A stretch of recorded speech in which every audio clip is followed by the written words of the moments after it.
જય શ્રી કૃષ્ણ મિત્રો, હું આરડી ફરીવાર આપની સાથે. આજે એક રામાયણમાંથી નાનકડી એવી વાત લઈએ કે જ્યારે રામ, સીતા અને લક્ષ્મણજી જ્યારે વનમાં જાય છે અને ભરતને આ વાતનો ખ્યાલ આવે છે કે આ બધી ઘટના બની ગઈ છે અને રામ, લક્ષ્મણ અને સીતાજી એ અત્યારે વનમાં છે, તો એ તરત જ અયોધ્યાને સમજાવે છે કે આ ખોટું થઈ રહ્યું છે, ચાલો આપણે આપણા રાજાને પાછા લેવા માટે જઈએ. ત્યારે હકીકતમાં લક્ષ્મણજીના મનમાં એવા વિચાર આવે છે કે જ્યારે એમને એવો સમાચાર મળે છે કે ભરત છે પૂરી સેના લઈ અને હુમલો કરવા માટે આવે છે. લક્ષ્મણજી શેષનાગનો અવતાર એટલે ખૂબ ક્રોધિત થઈ ગયા અને ન કહેવાના શબ્દો એમણે રામને કહી દીધા કે ભરત આ છે તે છે.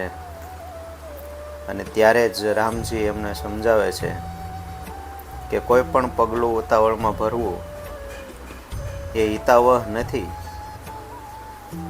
અને ઘણીવાર આંખે જોયેલું પણ ખોટું હોય છે. લક્ષ્મણજી એટલા બધા ક્રોધમાં આવી ગયા હોય છે કે આખી પૃથ્વી ધણધણવા લાગે અને ત્યારે જ આકાશવાણી થાય છે અને ફરી એકવાર તેઓ લક્ષ્મણજીને સમજાવે છે.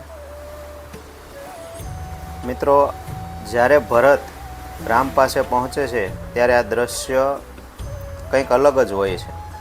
ત્યારે લક્ષ્મણને એવો આભાસ થાય છે કે ક્યાંક મેં જો આ તીર છોડી દીધું હોત અને ક્યાંક મેં આવો અનર્થ કરી નાખ્યો હોત તો કેવી નુકસાની થઈ જાત, ઇતિહાસમાં કે આપણને એનું કેવું નામ લખાઈ જાત.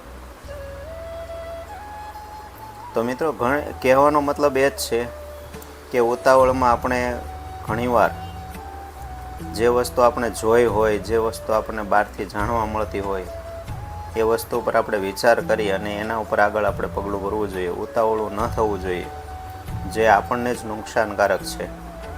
બસ આવી જ વાતો જાણવા માટે તમે અમારી સાથે જોડાયેલા રહો. આરડી ઇનોવેટિવ્સ. જય શ્રી કૃષ્ણ. રાધે રાધે.